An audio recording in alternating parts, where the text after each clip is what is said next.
We're on. Good morning. This is the New York City Board of Standards and Appeals Public Review Session for September 18th, 2017. We'll begin with a special order calendar decision items. Item number 1, 55851BZ, 6822 Northern Boulevard, Queens.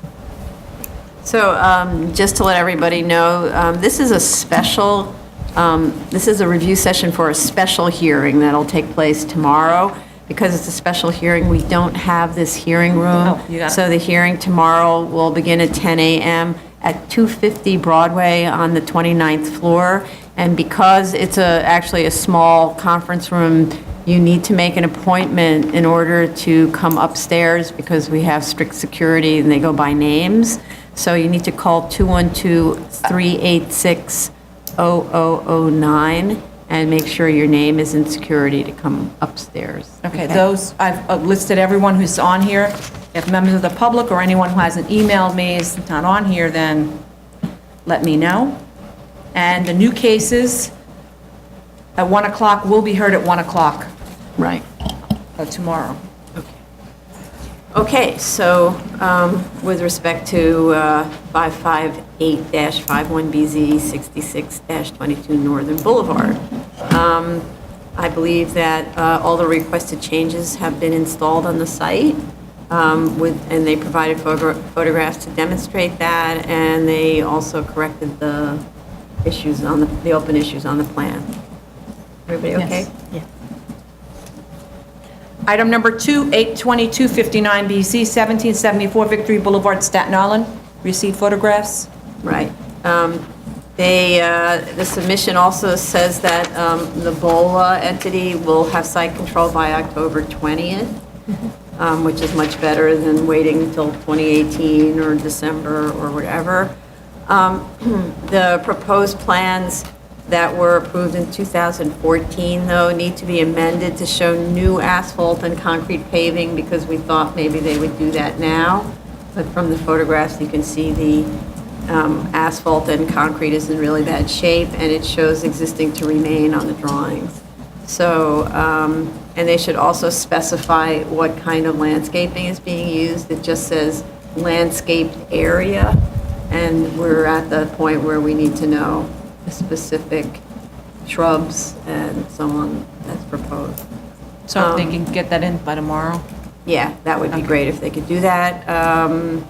And then we did talk about a condition of approval if we were going to approve before or vote on before BOLA takes site control, and that would be that a condition would be receipt of a letter that they have transferred possession to BOLA. However, I'm thinking that if indeed site control occurs on October 20th, the resolution wouldn't be issued until they take site control, and that's how we make sure it's tied up in a bow. I think that's fair. Yeah. So don't issue the resolution until they take site control. Right. Yeah. Carrot and a stick. Okay. Item number 3, 23484BZ, 1076 82 Forest Avenue, Staten Island. Yes. So they provided an extremely detailed collection of photographs, many, to show the scope of the site improvement. The site, while not perfect, I think looks much better than it did when it first came to the hearing, and the drawings were amended to reflect those conditions. So I'm okay finally with it. Yeah, I mean, they did landscaping and fences and stuff. That's really good. Okay. Item number 4, 18385BZ, 20608 20th Street, Brooklyn. And again, photos were provided that showed the site improvements, which is what we wanted. Yes.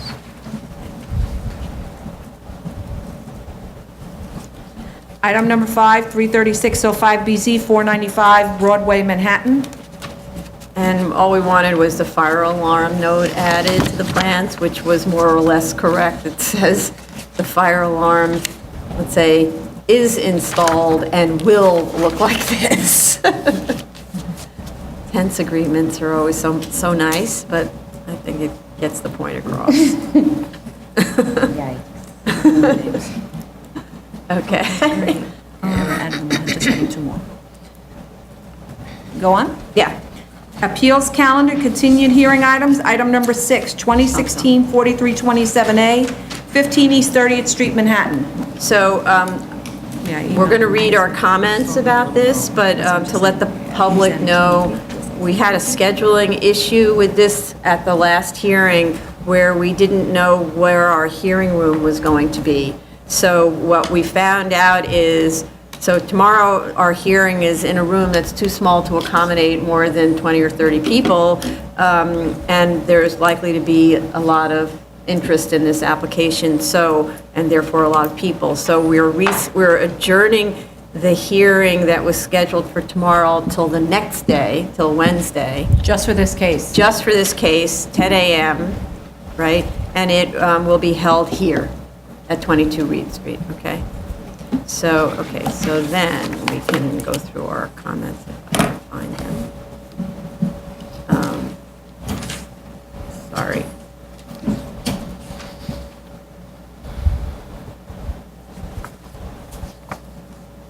Okay, the appellant was asked to summarize and clearly review its challenges, all of which had to tie closely and clearly to specific sections in the zoning resolution. The appellant submitted, instead of a one-page, which is what I'd actually asked for, submitted a 10-page statement that appears to include new arguments not made previously. It's not a clear statement of position tied to specific sections in the zoning resolution or otherwise. In fact, it rambles much in the same way the earlier submissions did, but it's possible to pull out points like the property owner and the buildings department did to sort of figure out how to respond.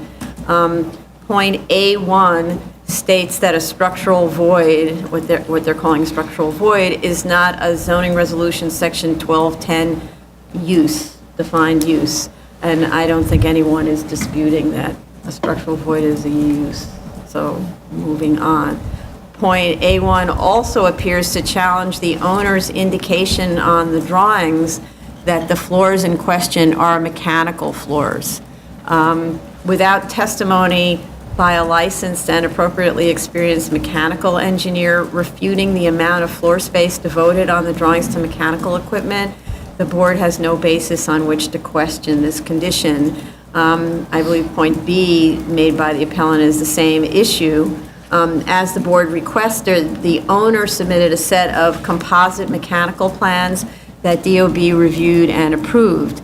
DOB concluded that those floors are devoted to housing mechanical equipment, and such floors cannot be occupied for other purposes. DOB also advised us that it reviews the scope and location of mechanical space on a case-by-case basis. I had asked whether there was sort of a standard percentage, or if there is an approach to towers like this where they know how many mechanical floors there are. And they said that each one is case by case, and it was reviewed by DOB, presumably by their mechanical staff. The board doesn't have mechanical engineers on staff. As we stated at the last hearing, neither the zoning resolution section 1210 definitions of use or floor area consider the cubic area or height of a use or of a floor containing floor area. So we don't have any guidance from the zoning resolution that indicates what a height should be relative to those two things. Point A2 seems to be bringing in a new argument that has not been considered previously by DOB, which is the height above the area devoted to mechanical use accessory under section 1210. This is a board of appeals, and this application is a request for an interpretive appeal of final determinations made by the Department of Buildings. Since the Department of Buildings has not considered this question, I do not believe we can review it. In point A2, appellant again mixes the building code and the zoning resolution together. At the hearing, we asked appellant's counsel to separate all the codes from each other and stay within each one independently to remain consistent. You can't use one instruction from one code to apply to another code. The building code gives the DOB, the Department of Buildings, the authority to modify the building code provisions. The zoning resolution does not allow the Department of Buildings to make such variations, and there is nothing in the zoning resolution that precludes a mechanical space from having high ceilings other than the bulk provisions that limit the height of buildings. Point C1, C2, and C3 seem to be going back to an argument I thought had been explicitly dispatched at the last hearing. It argues that there are 8 residential units in the Chandler Hotel to which the Housing Maintenance Code and residential zoning regulations apply. It dismisses Section 30 of the Multiple Dwelling Law pertaining to transient hotels as irrelevant. At the last hearing, we all agreed, and I listened to the tape, and we all agreed several times that none of us, including appellant, would look behind the certificate of occupancy at the Chandler Hotel. Hence, we agreed that the uses in the building are Use Group 5 Transient Hotel Class B Multiple Dwelling. I'm absolutely not understanding why the papers take the opposite position again. And in fact, point E in the same letter states there is no challenge to the C of O, so the papers contradict themselves internally. It's extremely confusing. I think the appellant's counsel doesn't understand the subtleties, maybe. I don't think it's so subtle when you question the uses inside of a building, but uses inside of a building are represented on a C of O. Point C4 is rambling, and I don't understand what the board is being asked to consider, and whether that point was presented to the Department of Buildings. I just really didn't understand that one. We asked the appellant to tie each challenge to the zoning text and to cite to the section in the text that it believes DOB misinterpreted and explain why. Here in C4, I think appellant is asking us to look at the rules about continuation of existing noncompliances. But again, I don't believe that specific question was presented to DOB to consider, and so the board does not have the authority to review it because this is an appeals board. In point D, I believe appellant is now asking us to look at multiple dwelling law section 28, which it didn't ask us to look at before, which is the space between buildings. And I looked at their May 18th, 2017 submission, and there was no mention of section 28, so it's a new question. The March 1st, 2017 ZRD1 on page 23 of 51 asked the Department of Buildings to consider the multiple dwelling law 28 distance requirement. In that ZRD1, the commissioner stated that multiple dwelling law 28 was inapplicable because it applies to one or more buildings on a tax lot, and the Chandler Hotel sits on a separate tax lot from the subject building. Appellant has not stated whether it disagrees with DOB's reading of the MDL, nor did it challenge DOB's reading as set forth in the March 1st, 17 ZRD1. So again, there's no question before us. You need to ask DOB to review a question before we can consider whether DOB was correct in its interpretation. And then finally, for the record, and with respect to point E that was made, there were no ex parte discussions with the building owner concerning the Chandler Hotel or otherwise. BSA staff and board members reviewed appellant's papers, and just as they do today, concluded, or I do, I'm assuming others do, concluded, as did the Department of Buildings in its July 11th submission, that appellant is calling into question the occupancy and use of the Chandler. Doing that potentially puts the Chandler's certificate of occupancy at risk. Consequently, board staff reached out to appellant to send notice of hearing to the Chandler Hotel to give it an opportunity to defend itself. Subsequently, appellant sent the required notice to Chandler. That's why appellant was asked to send notice to Chandler. I'm sorry if it didn't understand that subtlety.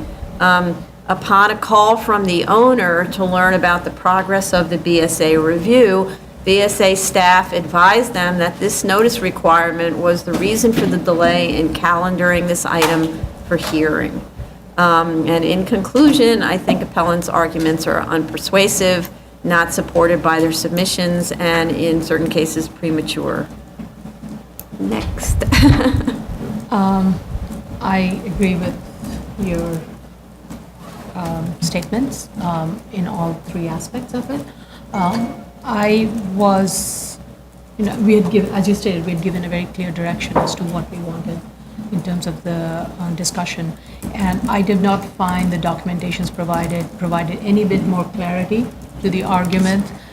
It brought in some new additional elements which were not discussed before.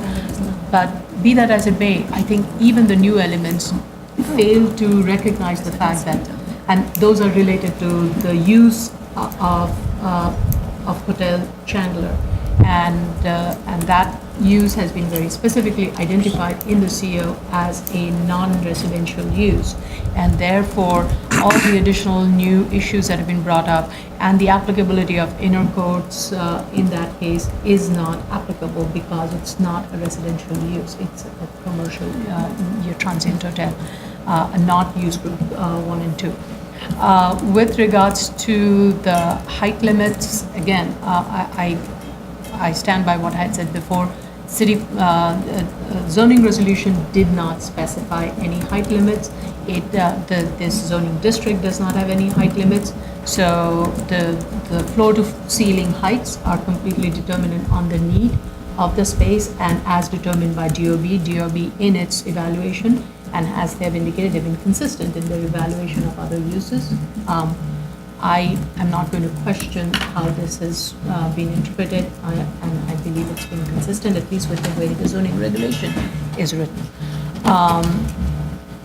And with regards to the tax lot, it was made very clear that Chandler Hotel is in its own tax lot, and it is determined, and the applicability of the 28-foot rule does not apply in this case.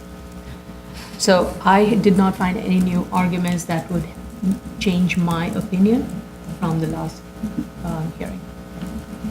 And I'm in agreement with both you and the chair, and I don't have any additional statement at this time. Thanks very much.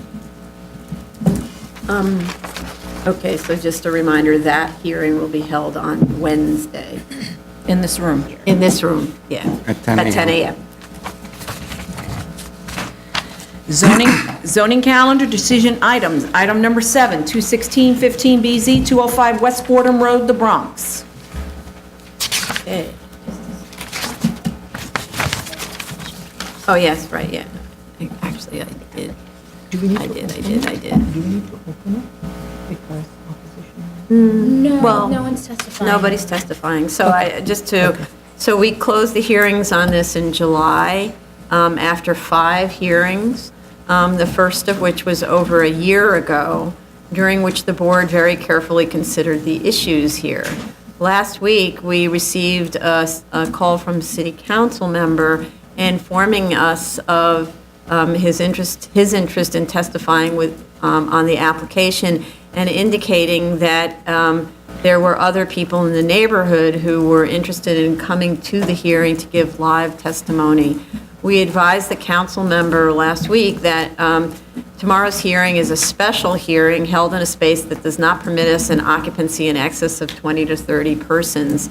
Hence, we told them that unless they could secure a hearing room for us tomorrow that permitted adequate occupancy, we could only accept written testimony prior to close of business today. I note also that the council member and community board submitted letters of opposition on this case in May and July of last year. So I don't know if they're aware that they already weighed in on this, but certainly we didn't receive as many letters from neighbors as we have received as of this morning's. So there are quite a lot of letters of opposition concerned with pedestrian safety, traffic, quantity of gas stations. I didn't have a chance to read all of them, but that was the general gist I was getting. Yes. And so those are all in the record, and we will read all of them. I assume everybody else has read all. Okay. So the applicant submitted a final argument that the special permit should be granted unless there are reasonable, quote, reasonable grounds for denying it supported by substantial evidence. And also because a permit for this use was granted for this site in 2002. I think the board has discussed in detail its concerns about the use on the site and supports its differences with the 2002 grant by discussing at length the changes in conditions adjacent to and surrounding the site, including development now underway next door, current traffic and pedestrian studies, and observed conditions based on board member site inspections. While I appreciate the applicant's efforts in modifying the application to respond to the board's and Department of Transportation's concerns, I think that the modifications actually demonstrate for me the extent to which this site is not appropriate for this use. So it was kind of like despite the efforts of taking out one pump island and adding bollards and that kind of thing to the traffic pattern, it just, each time we saw then what would result, it just demonstrated that there's still too much on the site. With respect to DOT's sign-off, we noted several times that DOT's position is essentially one of accommodation. It will make do if the development is presented to it. The board's standards, however, are stricter. We need to determine that the project will, under the conditions, and then I'm quoting from the special permit, under the conditions and safeguards imposed, the hazards or disadvantages to the community at large of such special permit use at the particular site are outweighed by the advantages to be derived by the community by the grant of such special permit. In this case, I don't find that the disadvantages are outweighed by the advantages. I think instead the use will become a danger and a nuisance. On the argument that an as-of-right use could be just as bad as the proposed, I'm not sure that that's an argument. This is a special permit, and the facts presented show that the proposed use will pose a danger. Furthermore, if indeed a 7-Eleven or similar convenience store will build on the site, it would apparently, according to information submitted by several different experts on behalf of the applicant, it apparently would need only 2 curb cuts, which is 1 less than the proposed here. We said at the outset that the number of curb cuts and the need for large vehicles to cut across the sidewalk to access the site would pose a hazard. We also stated early on that too much is being asked of this long, shallow lot by placing both 4 fuel dispenser islands, that's 8 dispensers, and a convenience store with parking needs and circulation on the lot. Furthermore, the pedestrian count obtained in the studies that were provided ignores future development soon to come online on the adjacent site. The recently submitted, just now submitted urban analysis states, the question is one of the pedestrian experience, not actual risk. In other words, the sense that the path is safe. For a street to feel safe to pedestrians in terms of vehicular conflict, there are concerns of the frequency of curb cuts and street crossings along with physical separation. So the applicant's own urban analyst stated what we've been stating. There's a feeling of an unsafe condition there, and this will increase the feeling of the sense that the path is unsafe.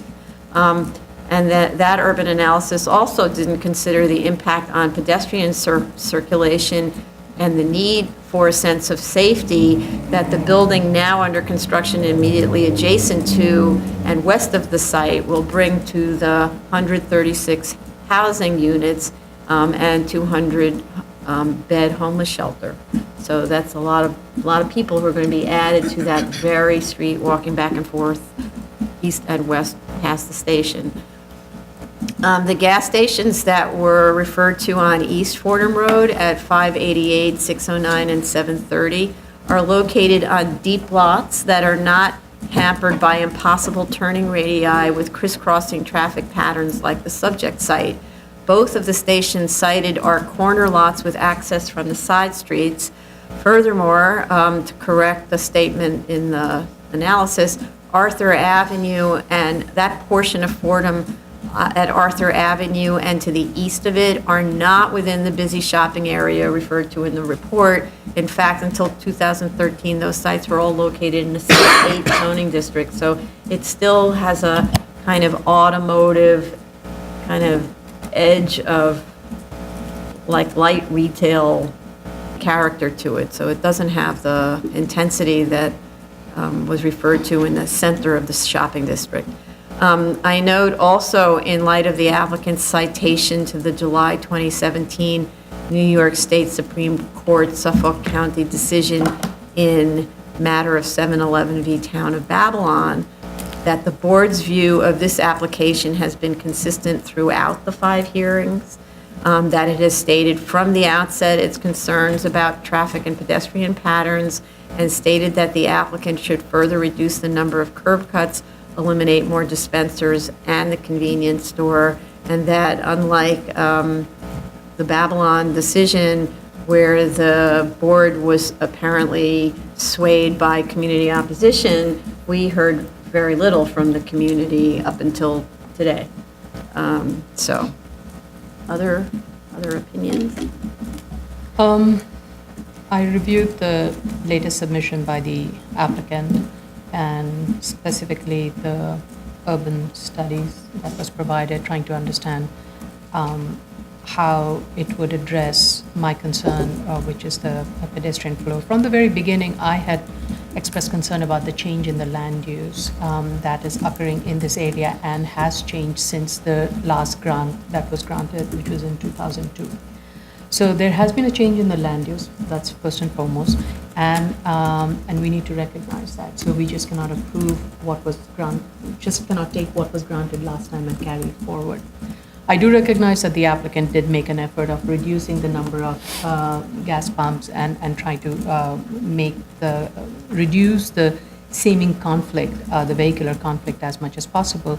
I still remain concerned, and it has been further strengthened by the statements provided, and where they, as you mentioned, there's the perceived sense of safety, and that sense of safety still is on the other side of the street, but not on this side of the street. By providing this, by permitting this use, we would actually make it worse.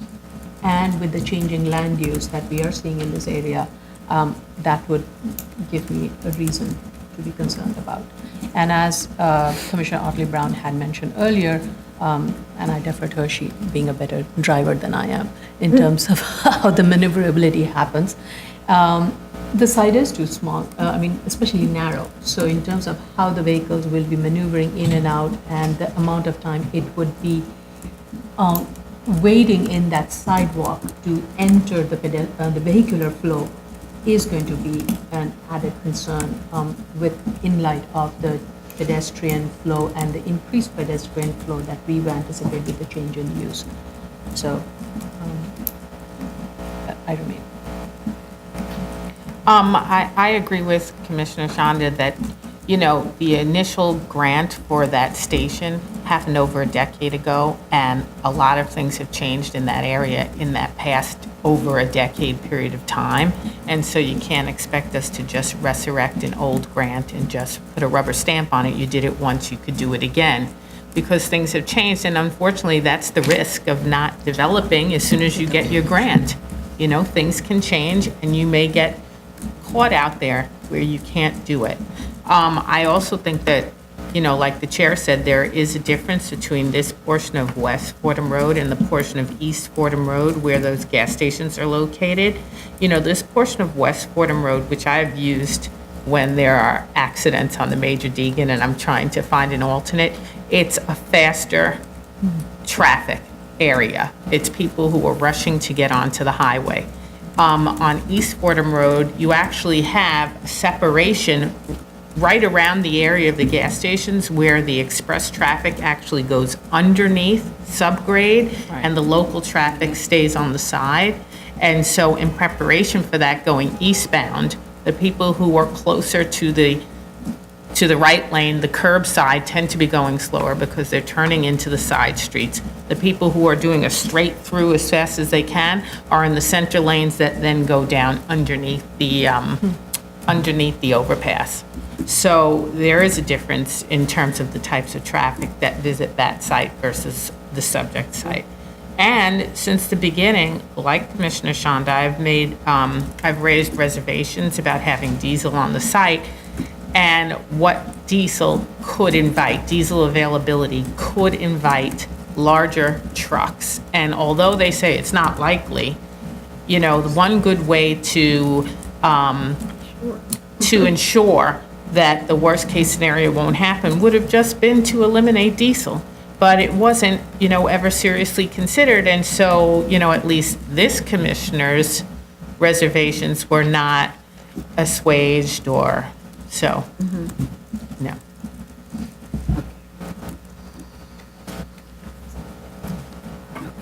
Good, thank you. Move on?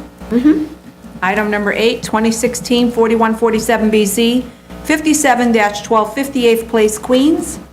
Okay, we had deferred decision on this in July, awaiting a response from HPD concerning the Phase 2 and whether they would require a Phase 2. They said that they deferred to BSA as lead, and BSA has gotten instructions from DEP that there should be a Phase 2, so in the end, there needs to be a Phase 2, and so that seems to be the reason that the applicant wants to withdraw this. So the application will be withdrawn. Item number 9, 2016-4277BZ, 7904 151st Avenue, Queens. The applicant submitted responses to DEP's request for noise studies, and DEP signed off on August 30th, right? The planting note changes were made as requested, and I'd just like a request in future with this particular applicant person, that it would have been helpful if they had provided a cover letter describing what it was providing in response to which open issues and where the response could be found, because this really was, why are we getting these things? So, and then having to go look at notes and then figuring out what we might be looking for. So, but anyway, I think they responded to our issues. Continued hearing items, item number 10, 3114BZ, 165 Spencer Street, Brooklyn. Okay. This is a tricky one. So we have 2 new letters, surprisingly, in support, and 1 new letter in opposition citing traffic concerns. This has been around since 2014, October. It's almost 3 years since we had our first hearing. This project was held up since early 2015 because of a significant air quality concern caused by NO2 emissions from a nearby business. The school has recently entered into an agreement. I'm not sure if the agreement's signed, and I'm not sure, right, with the polluter. And the idea of the agreement is that the polluter will install certain equipment to bring the air quality levels into compliance with code, and the school will pay for that installation. DEP has signed off on the project on condition that that equipment is installed. NO2 levels at this site are extremely high. And absent the installation of the specified equipment, the site would not be suitable for, never mind children, for humans, dogs, more or less anything. So I'm very uncomfortable in granting this application on condition that the polluter installs the equipment, because we have no way of enforcing the condition. The equipment needs to be installed first. And then we have this issue of how do we ensure the equipment's maintained to keep emissions within the safety range. So there needs to be some kind of an agreement between the applicant and the polluter to allow literally the applicant's people to enter onto the site to do the work if the polluter doesn't maintain the equipment. I find all this really, really super problematic.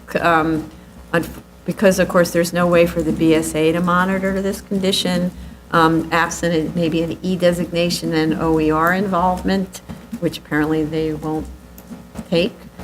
So I remain really concerned that the board would allow occupancy of the site by children that wouldn't be in the interest of the children, or satisfy our findings under the special permit. So, it's been held up for a really long time because of air quality, and I find it rather astonishing that the polluter just sits back and continues to pollute, and doesn't have to do anything, and the only way for it to be cured is for the school to pay for a couple $100,000 worth of equipment to be installed. I don't know what others think. I'm so uncomfortable about this application. Just so I understand, doesn't DEP have some minimum threshold standards regardless of what the adjacent use is? And isn't the current use in violation of that?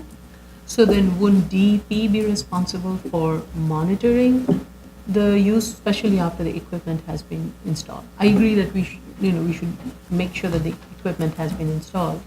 The question is the monitoring part. Wouldn't DEP be responsible? Don't they have a yearly kind of There is, for part of what's going to be required, there would be I think every 3 years they do a check, but there's an electric catalytic converter, I believe, that isn't required to have like the annual inspections. Is not required. Right. I mean, but we had discussed possibly a term that was lined up with the other, With the triannual. with the triannual, inspection. because they have a Bureau of Compliance. But then the issue is then you have a school, like 3 years later. Yeah. The NO2 levels are back up, what do you, Which could be back up next month, right? And what do you- right? The equipment breaks down because you bought the cheap one, I don't know, and nobody called in a guy to fix it because you're busy, and then the NO2 levels were. And what's weird about this is also, that means they're required to come here, just for argument's sake, every 3 years to do what? To check the polluter's equipment, right? Or to conduct air quality analysis on the school, like putting in an air quality monitor, maybe that's what you do, you keep one in place at all times. that would I don't know, so then I have no idea what the expense of an air quality monitor is, those things like you see sometimes in the subway, DEP sets one up in the subway. I have no idea what the expense is of one of those. It means that someone's got to be monitoring it constantly. It's not just a machine that you sit there. There's a professional who has to come and read it and interpret it and all that stuff, right? So, again, what's tricky about that is how do we enforce or observe? Because for one, we know very well that a lot of our applicants don't come back when they need to come back. Is there anything we put on the C of O or anything that?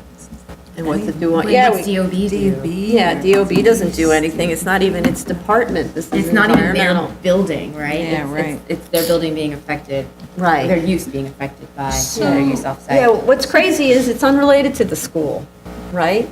And uncontrollable.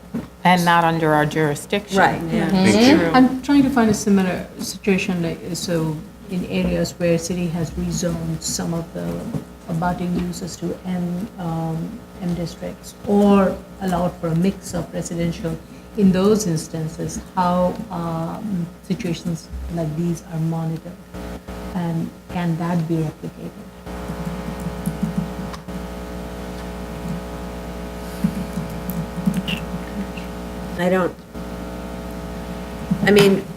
Aren't those E designations? Well, short of an E designation, the E designation has certain conditions.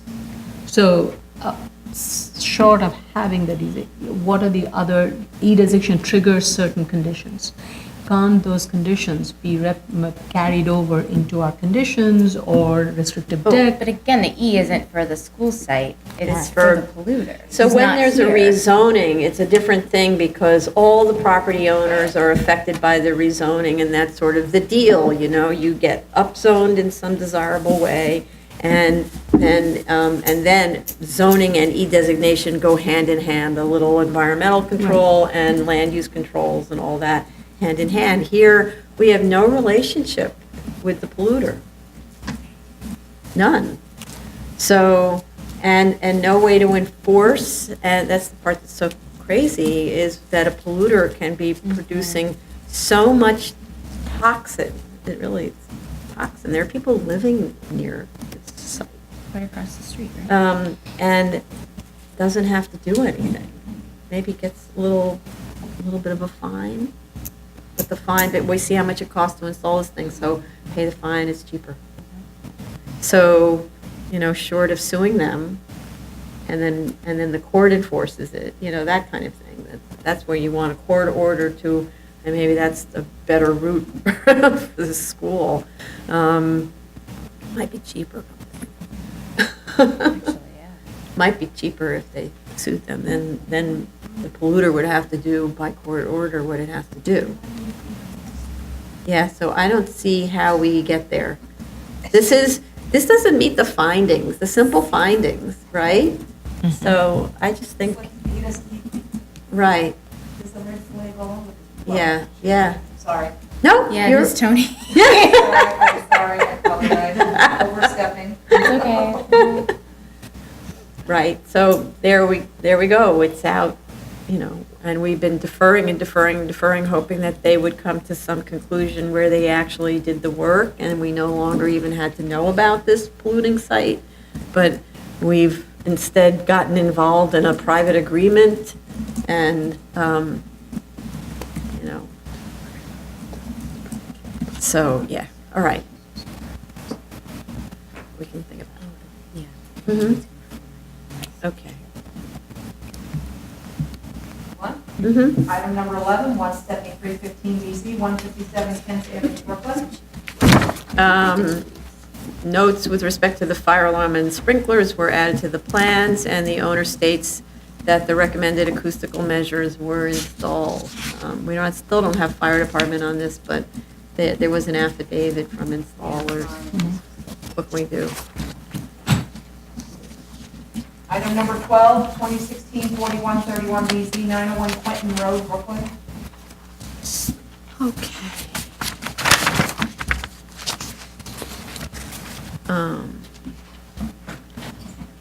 Okay, the plans were revised. I thought we were going to get an increase in bicycle parking spaces, but we didn't get that. A side yard along the residential property line was increased, as we requested, to 10 feet. And sound attenuation fencing and planting is indicated as we requested all along the residential perimeter. This is just kind of my architectural criticism part. I still find the entry condition really odd from all points. It requires all of the children to run upstairs from a tight stair landing from any way that they enter. And so I just don't see the point in going up a flight of stairs direct from grade when you could remain at grade, especially when the new cellar is below the level of the adjoining cellars, so the floors won't align. It's just I find the whole entry condition very bizarre. But, you know, they did provide information as required under the 7319 findings with respect to the search for alternate as of right sites, which was critical to the findings. Thank you, Commissioner Otley Brown. And, but I didn't see, I kind of just generally looked through the materials, clarification on where the buses are stored after the children are dropped off, picked up. You know, there's another site that they go to. I just couldn't find reference to that, and we're trying to get these buses off the streets in general because the city has become, especially this neighborhood has become like a bus zone, and buses should have a place to park permanently. Any other comments? No. Item number 13, 2016, 4337 BC, 127 Vanderbilt Street, Brooklyn. Okay. Uh-huh. So as discussed at the last hearing, the application has been revised to pursue only a Section 73-69 special permit to waive the flag lot regulations of Section 23-543. The special permit does not permit us to waive the side yard regulations, however, so I want to be clear that we're not waiving side yards, right? The cover letter and the statement of facts states that a deed and other historical data was provided to satisfy the threshold matter. Question, since the special permit applies only to pre-2008 zoning lots, but I actually looked all over and I couldn't find any of that historical data. Did anybody else find that, deeds? I thought they were provided in the original. I didn't see deeds, but I saw what looked like Sanborn maps and C of O. However, to me, it didn't look as if the lot and the building were in its current position or lot formation. Because if you look at the Sanborn, usually the lots have line delineations, and this did not. So it kind of almost looked like it was part of a lot with the lot that abuts the street in a big rectangle, unless it was just a bad copy. So I'm hoping it was just a bad Well, copy. we did see back in the last submission, an application from like the 1940s, a drawing from the 1940s, I think, that showed, let's see, from 1948, we had a DOB-approved blueprint that showed that flag like that. But we asked, because you need to satisfy the finding, we asked for deeds, and I don't think that was submitted in this last application, and it's referred to.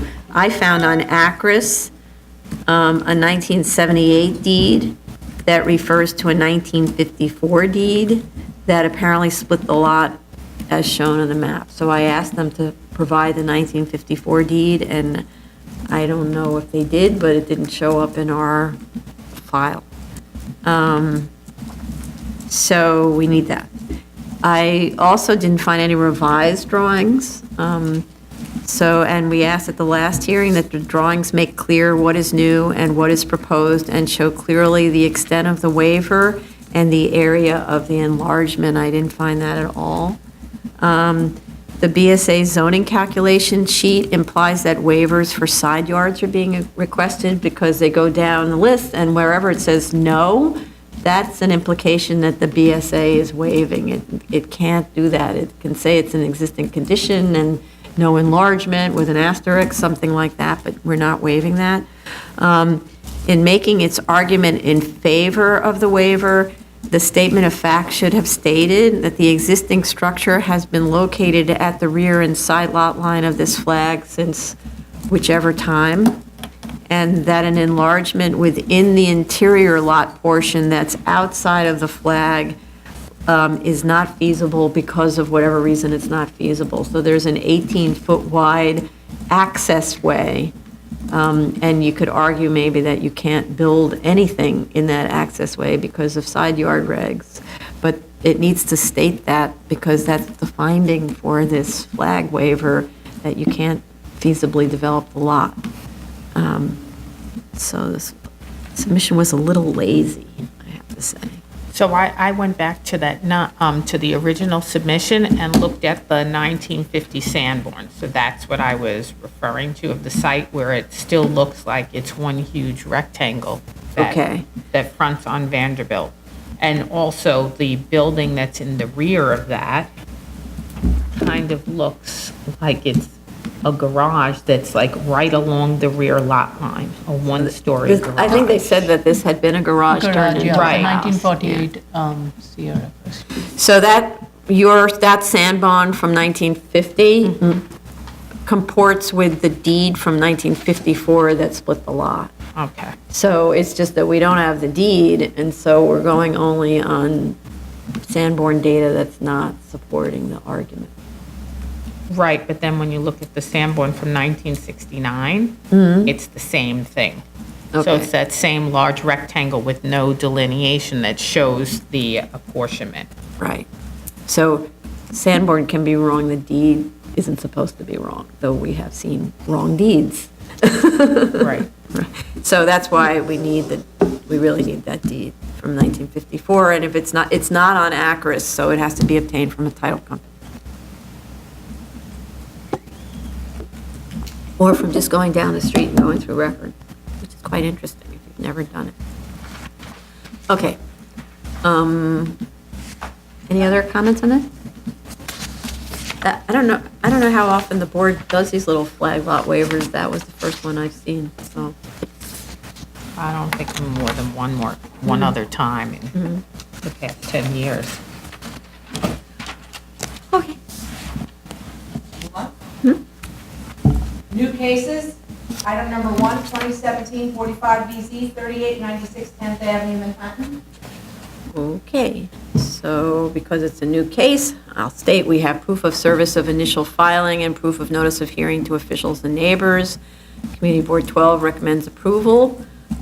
As a threshold matter, this is a 73-19 special permit to allow a zoning resolution, section 12-10 defined school to be located in the C8 zoning district where such use is not permitted as of right.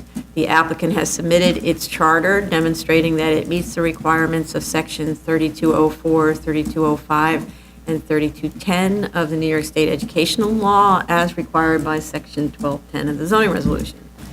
So it's a school. The site studies show an exhaustive search for a suitable existing building and location.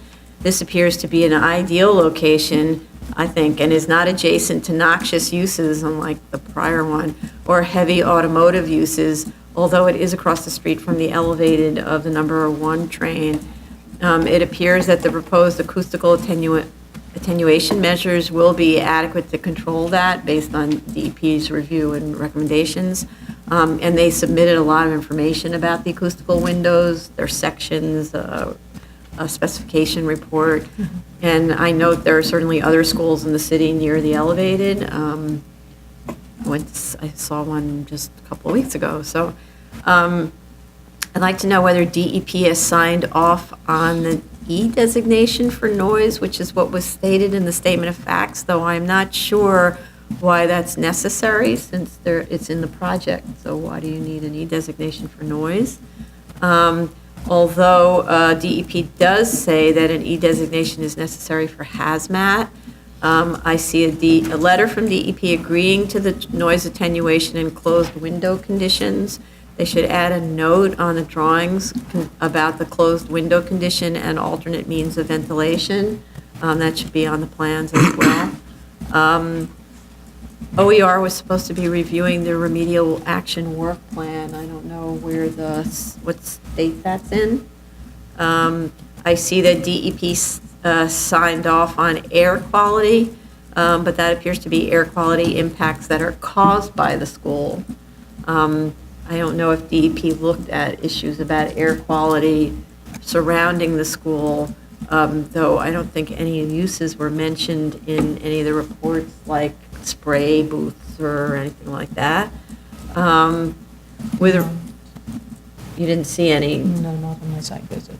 But like, for instance, you wouldn't have known about that NO2 polluter by That's true. driving by because they do something odd. So that wouldn't have been a sign that announces to you, we do NO2. True. I don't think they're aware. Yes. With respect to crossing 10th Avenue from the number 1 train and the Bronx 12 bus, which is mentioned about pedestrian safety, I just was wondering, doesn't the number 1 have an overpass, which it does, that takes you across 10th Avenue so you don't have to cross the avenue at grade? Didn't understand why they said that because you would never cross onto the other side unless you were disoriented. With respect to the Bronx 12 stop, the applicant said that there would be teachers there to escort students to cross the street, but the Bronx 12 stop is 2 blocks away from the school, so I didn't understand what they meant by students being helped across, watched as they cross the street. They should clarify that. And the DOT has comments about pedestrian safety at 10th Avenue and 10th and Post. They say, "We are concerned about the speed at which southbound vehicles on 10th Avenue could make the turn into eastbound Post Street and the visibility of pedestrians in the west crosswalk at this intersection. To improve safety at this location, we request that the school build a concrete curb extension on the northwest corner of 10th and Post. This would slow the turn, shorten the crossing distance, and improve visibility." That seems to be all the rage now, those little corner extensions. They're all over the place. So that's more that the school has to request from DOT that that extension be installed. Incorporated. What? They incorporated that into the. Into the drawings? Yeah. Okay. Yeah. So, and they have to submit a formal request to DOT, I guess, to do that. I didn't see rooftop play or a gym facility in the building, so I'd like to understand how phys ed is provided for the students. And then with respect to the parking availability study, the site with the most parking spaces available, which was 20, because there's really not very many spaces available, is the site itself. How did that happen? The site itself will become a school, therefore we won't have 20 parking spaces. So that leaves only 39 spaces available in all surrounding garages. They weren't, the study didn't indicate when this availability was found. There's no time period on the chart. DOT indicated there is a 137 space shortfall for this project, and that more on-street parking surveys are needed. I don't know if They submitted that late Friday, Oh. so we need to send that to. Okay. Wasn't the 20 available spaces at the middle school and not No. at this site? Right. No, it was this site. I thought No, it was I at the thought it middle was in the school middle that school. was like Yeah. 4 blocks to the west, Right. and that they would be made available to the faculty from this site as Right. well. Oh, but Right. it's the same address, 3896 10th Avenue on the chart. I need to check the chart, but I thought it was self-referential. There were several 10th Avenue sites listed as having parking, and one was 3896 10th. DOT just wanted the study for the displaced parking spaces in the building. Oh, so included in that was displaced parking, because there is parking on the site, Right. so that would be displaced. It's displacing a lot of parking spaces. Say, what? It's displacing a lot of parking spaces in the building right now. Right, Yeah. okay. And then, Yeah, it's just. then also, since this is an existing school and data used, they use the standards, the seeker standards for modal splits and utilization rates. And I don't know why they did that, because they have an existing school with more or less the same population. They're going to add, but not significantly. So shouldn't they be using their own utilization rates to determine this? And maybe that'll change the reality? Don't know. Any other? No, I just wanted to, for the record, state that site is proposed to be rezoned. It's part of the larger rezoning, inward rezoning plan that has been initiated by EDC. And this site would be, as proposed, is being considered to be rezoned to a C44D, which would allow residential use, mix of residential, commercial, and community facility use. In addition, there is also an urban renewal plan proposed. However, this site is not part of the urban renewal plan and therefore not slated for any acquisition or any conditions that would be outlined by the urban renewal plan. So the city's going to acquire some sites for the urban But not renewal? this one. Okay. Yeah. This is not in the urban renewal plan. I think within the inward, there's a proposal for an urban renewal plan, but this is not that site. So I think in light of that rezoning effort that is underway, which I know the community is very, very vested in it, and there's a lot of scrutiny on that project, the need for the expansion for the school And with or without the rezoning, there is a need for the school. This is an ideal location, given its proximity to the existing campus, and it's well served by transit, where most of the students are using local transportation or walking to the site. I do have a question about the gym activities. It wasn't clear. I'm assuming they're using the existing school facilities gym, but that needs to be clarified. Also the existing parking spaces that are in that building, where will that be located? When I went by the site, it looked like these were mostly TLCs. So I'm not sure these are individual people's vehicles that are parked there, or it could be a mix of both. I just looked at it from outside, I didn't go inside. But it looked like they were mostly TLCs that were poking out. Those You private mean limos. cabs? Sorry, the TLCs. private limos. For my tender loving care. No, these are the taxi and limo, the private limos. So Okay. again, I would just like to better understand that. But other than that, I thought the application was quite detailed in its programmatic needs and justifying the need for the space and the location. Okay. Great. I just had a question about security. If they could just detail their security measures? Just so how they're protecting people, strangers from coming into the building and, yeah. Right.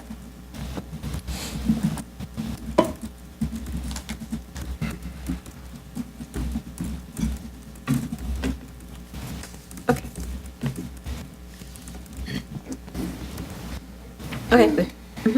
Item number 2, 2017-244BZ, 2208 Bowler Avenue, the Bronx. Okay, we have proof of notice of hearing to officials and neighbors. It seems as if service of the initial application was not made until mid-August, and the community board has not yet had its hearing. Apparently, their land use committee is meeting tomorrow, and their full board doesn't meet until the end of this month. So we've been asked to hold off on any decisions to give them a chance to review the application, which is reasonable. And not only that, I think it's actually required by our rules since this sort of just came up. It's not like the community board delayed for a year before holding a hearing or something like that. I also don't see any proof of service of the initial application to the other officials, so we need to make sure that they did do that. We have several letters of objection from neighbors concerned about parking impacts. In particular, there are a number of letters from immediate neighbors complaining that the excavation on the subject site is causing collapse of their properties. If that's the case, this must be corrected absolutely immediately. Supportive excavation is a basic requirement on a construction site, and failure to do that is a violation, and we will not grant anything if the site's in violation with building code, not to mention safety codes. I saw complaints on the DOB website referring to undermining adjacent property dating back to 2008, even though there are no open ECB violations. So it's kind of confusing what's going on there, but they better stabilize their site now. The site and their neighbor now, because there are several people who said that their gardens and fences are falling in, and we did have a case like that a while back, and it took a very long time for the owner to address the problems, and therefore we were not able to vote for a very long time. It seems, though, that this case has slipped through a variety of procedural cracks at the BSA or at the Department of Buildings. The variance was granted in 2004, and an application to extend the time to complete construction was timely filed in 2008, which extended the time to complete construction until August of 2011. However, construction was not completed by that time. There's a hole in the ground right now. And no extension application was filed until 2016. Hence, by the board's rules, the variance lapsed. The board inadvertently I'm not sure if it's so inadvertent because we were aware of the order of things, but we granted an extension of time to complete the construction this past May in spite of the fact that the variance had lapsed. The application before us now is intended to correct these procedural errors. I want to, but it's not only procedural error, the variance lapsed, so then you have to look, is it still entitled to a variance? I want to correct a statement of facts to be clear that the A finding for a house of worship is not programmatic need. There isn't a programmatic need A finding. The A finding is met through the deference arguments afforded to houses of worship under the Cornell and I think it's the Westport line of cases for religious institutions. An analysis of programmatic needs are how the board determines the scope of the minimum variance necessary to afford relief.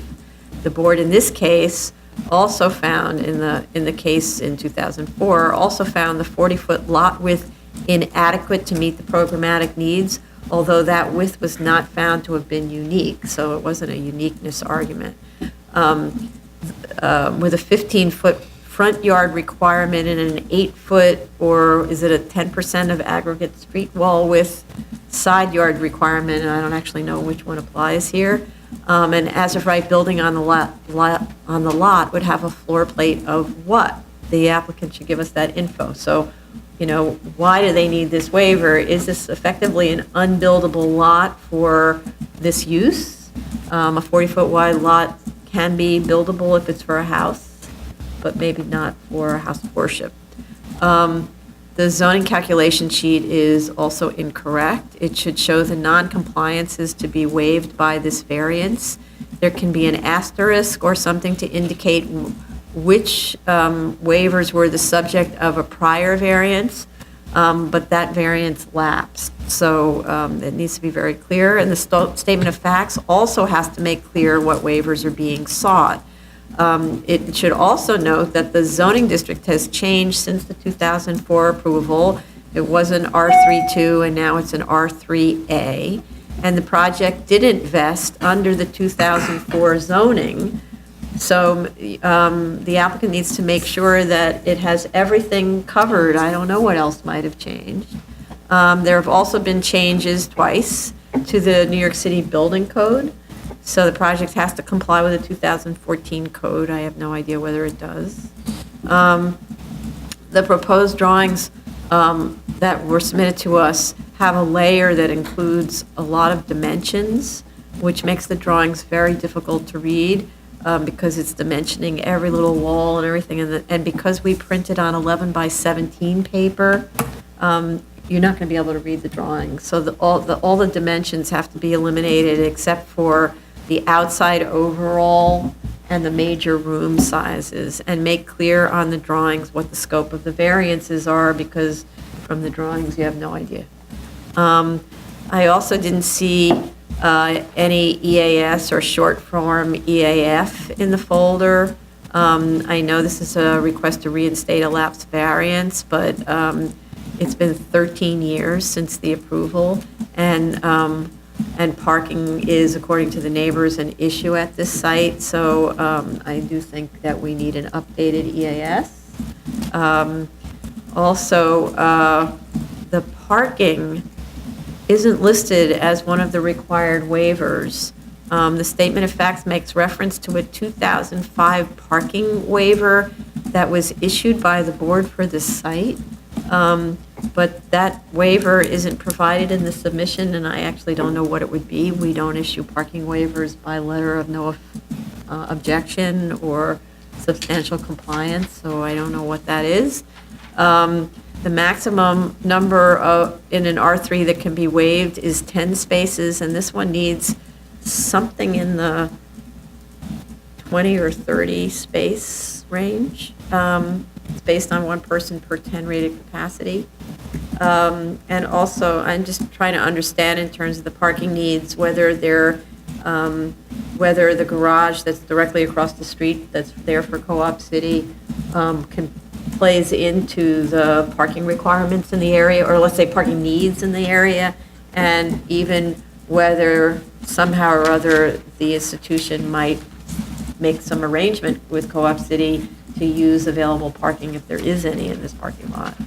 And there's a parking garage and there's parking lots, so maybe there's a way to have overflow from big events in those parking lots. I don't have any idea, but to work with them. Any others? I was going back to my notes from the May approval, and at that time I had asked for an update on the DOB permits and anticipated construction timeline, so I'm a little confused why it is even before us, so I would like that to be provided clearly as to when the anticipated start time is and what the status is, because this has just gone on for so long. We need to be very sure that this is really going to happen, and I agree that all the issues with regards to compromising the abutting buildings need to be addressed immediately prior to any further construction or work that goes on. I found the statement very flimsy in terms of detail on the programmatic needs themselves. It just says programmatic needs. You actually have to go to the original resolution to get details about the program that they originally wanted to put in this building. And since the building has undergone changes, like the elimination of the subcellar, I would want to know what programs, if any, are actually being cut from the site. So they really need to update that with a detailed statement, because it is a variance. So also, there's no longer a rooftop play area, yet there was a nursery that was going to have a rooftop play area, so they really just need to address it again. I'm actually wondering whether this is now more of a house of worship than it was before. Before, it seemed more like it was a community center, and now it has obvious sanctuary space, obvious, areas for the priest and stuff like that.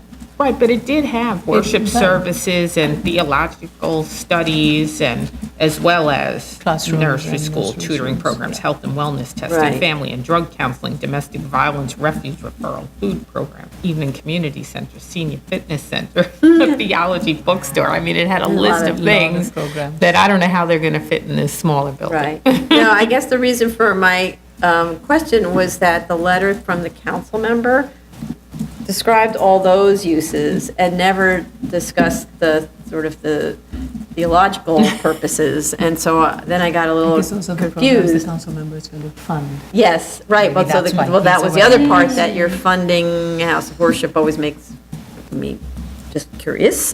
But then looking at the plans show clearly it's a house of worship with ancillary spaces, which we see all the time in houses of worship. So, and yeah, so they need to clarify. I also just advise the applicant, insofar as there are additional waivers identified, that they get a revised DOB objection. Yeah. And my recollection of Co-op City's parking garages from when I lived there, where they did have the opportunity to have short-term hourly parking. Oh, I don't know if that still exists right now, but I know that they did have that when I was there. okay. That would be great. This concludes the public review session for September 18th, 2017. Yeah, exactly. Great, thank you.